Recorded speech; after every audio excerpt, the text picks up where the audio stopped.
Pabrik produsen alat dan mesin pertanian Al Sintan asli warga Kelurahan Melilir, Kecamatan Dolopo, Kabupaten Madiun mengeluhkan pesanan Presiden Joko Widodo sebanyak 1.000 unit mesin panen padi yang sampai saat ini tak kunjung dibeli. Padahal produk tersebut telah jadi dibuat oleh PT Mitra Maharta. Dan kini produk mesin panen padi yang diberi nama Zaga tersebut terlihat menumpuk di gudang pabrik. Pemilik PT Mitra Maharta Agus Zamroni mengatakan seusai kunjungan Presiden RI Joko Widodo di pabriknya pada tahun 2015 lalu, Presiden Jokowi memesan sebanyak 1.000 unit Al Sintan pemanen padi. Dalam kesempatan yang sama, Presiden Jokowi juga menyatakan akan membeli seluruh produk Zaga, produk asli warga Madiun ini sebanyak 1.000 unit melalui e-katalog di LKPP. Setelah selesai, Al Sintan merek Zaga itu telah tersedia di e-katalog, namun sayang ternyata tak segera kunjung dibeli oleh pemerintah.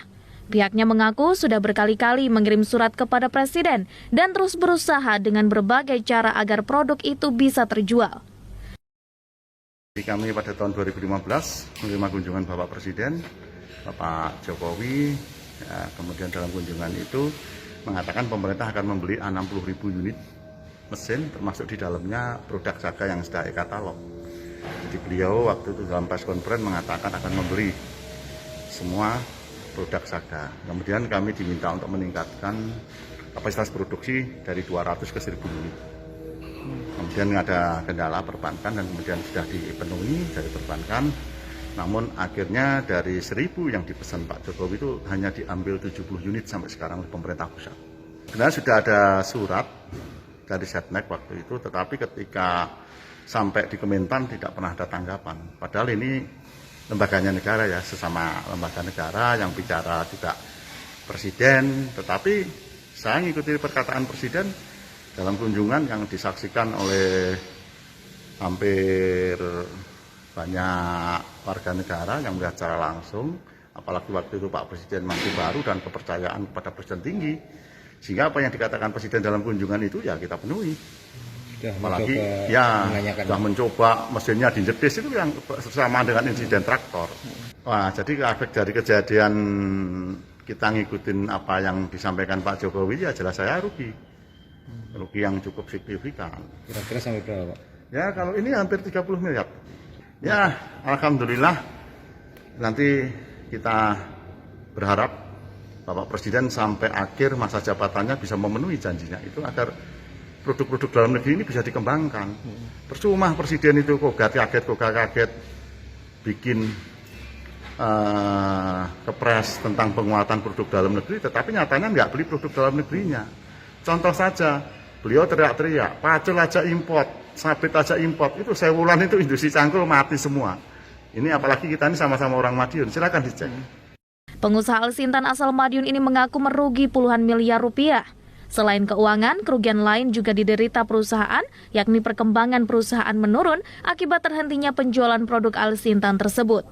Tak hanya itu, lapangan pekerjaan yang harusnya bisa terbuka lebar dari industri ini juga terhambat dengan produk-produk impor yang pragmatis. Wahid Hashim, Madiun, Sakti TV.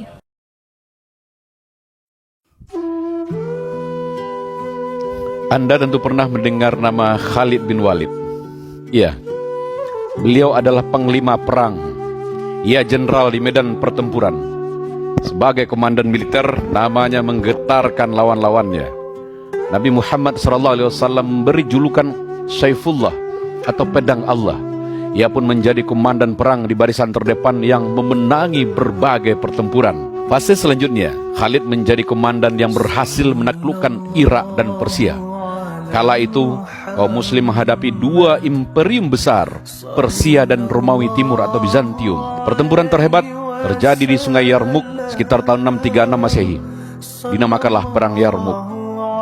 Pasukan muslim yang dipimpin Khalid bin Walid membuat pasukan Romawi Timur kucar-kacir lari tunggang langgang lintang pukang.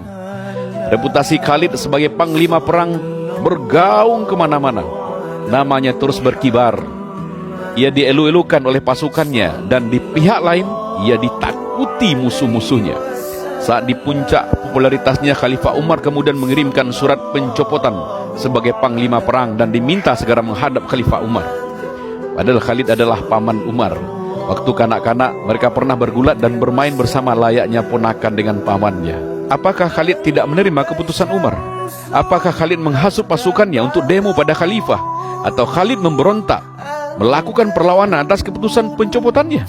Tidak kawan-kawan. Bukan itu yang dilakukan Khalid. Khalid memenuhi panggilan Umar bin Khattab untuk segera menghadap. Umar berkata, "Wahai Khalid bin Walid, engkau panglima perang terbaik, panglima perang terhebat. Ratusan peperangan telah engkau pimpin dan tak pernah satu kali pun kalah. Setiap hari masyarakat dan prajurit selalu menyanjung dan memujimu. Tak pernah saya dengar orang menjelek-jelekkanmu, hai Khalid. Tapi ingat paman, engkau juga manusia biasa. Terlalu banyak orang yang memuji, bukan tidak mungkin akan timbul rasa sombong dalam hatimu. Sedang Allah sangat membenci orang yang sombong. Untuk itu, maafkan aku, hai pamanku. Untuk menjagamu, terpaksa engkau aku copot dari jabatanmu sebagai panglima perang. Supaya engkau tahu, jangankan di hadapan Allah, di hadapan Umar saja engkau tak bisa berbuat apa-apa." Khalid bin Walid tertegun, bergetar dan goyah. Dengan segenap kekuatan yang ada, ia langsung mendekap Amirul Mukminin Umar bin Khattab. Sambil menangis dalam pelukan Umar, dia berbisik, "Terima kasih Khalifah, terima kasih." Walau jabatannya dicopot, Khalid dalam kondisi yang berbeda. Kembali ke medan perang, sebelumnya adalah seorang panglima dan sekarang prajurit biasa. Namun tak sedikit pun mengurangi semangat juangnya meskipun dipimpin oleh mantan anak buahnya. Beberapa prajurit keheranan melihat mantan panglima yang gagah berani tersebut masih mau ikut ambil bagian dalam peperangan. Padahal sudah dipecat. "Kenapa Anda masih mau berperang sedangkan engkau sudah dipecat, wahai Khalid?" tanya salah satu prajurit. Khalid menjawab, "Aku berperang bukan mencari sanjung puja manusia. Aku berperang bukan karena Umar, tapi semata berharap ridho sang pemilik semesta, Allah Subhanahu wa Ta'ala." Kawan-kawan, bayangkan mengucapkan terima kasih setelah dipecat, padahal ia tak berbuat salah sedikit pun.